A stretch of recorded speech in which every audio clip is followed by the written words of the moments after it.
સુરતની ખાટોદરા પોલીસે ઝડપી પાડ્યું એમડી ડ્રગ્સ।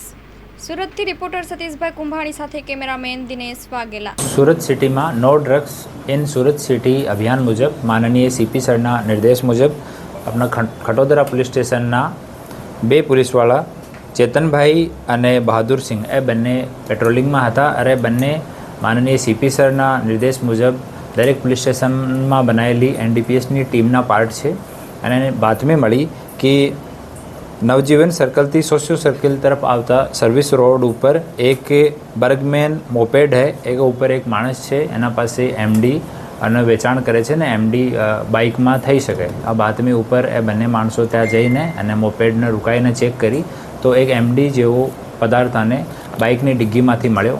એના પછી તરત જ સિનિયર અધિકારીઓને જાણ કરવામાં આવી, એફએસએલને અને સરકારી પંચોને ત્યાં જાણ કરવામાં આવી।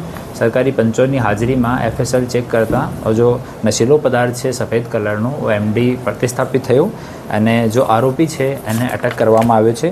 આરોપીનું નામ જલાલુદ્દીન ઇસ્માઇલ શેખ છે। ઓ ફર્નિચરનું મજૂરી કામ કરે છે અને વરિયાળી બજારનો રહેવાસી છે। પ્રાથમિક તપાસમાં જલાલુદ્દીન શેખ જણાવ્યો છે કે કોઈ શોએબ કરીને માણસ છે બાટીનાનો એના પાસેથી પરચેઝ કર્યો છે।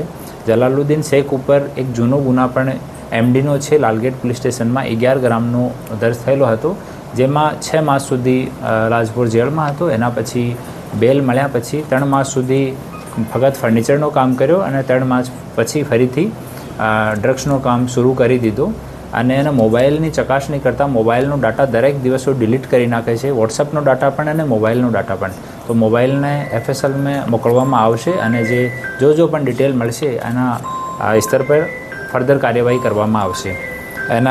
એના વિરુદ્ધમાં એક લાલગેટ પોલીસ સ્ટેશનમાં જુગારનો પણ ગુના છે, 2 ગુના જૂના છે અને એક ત્રીજો ગુના છે અને ફર્ધર જો ઇન્વેસ્ટિગેશન છે એ ચાલુ છે। ટોટલ જો મુદ્દામાલ મળ્યો છે એ 97.150 ગ્રામ છે, જેની જો કિંમત છે 9,71,500 રૂપિયાની છે અને મોપેડ અને બધું મળીને 10,01,300 રૂપિયાનો ટોટલ મુદ્દામાલ કબજે કરવામાં આવ્યો છે અને ફર્ધર ઇન્વેસ્ટિગેશન ક્યાંથી લઈને આવ્યો, જે વેચાણ કરતો હતો તો ક્યાં વેચાણ કરતો હતો, બીજા કોઈ માણસ પણ ઇન્વોલ્વ છે એની તપાસ ચાલુ છે।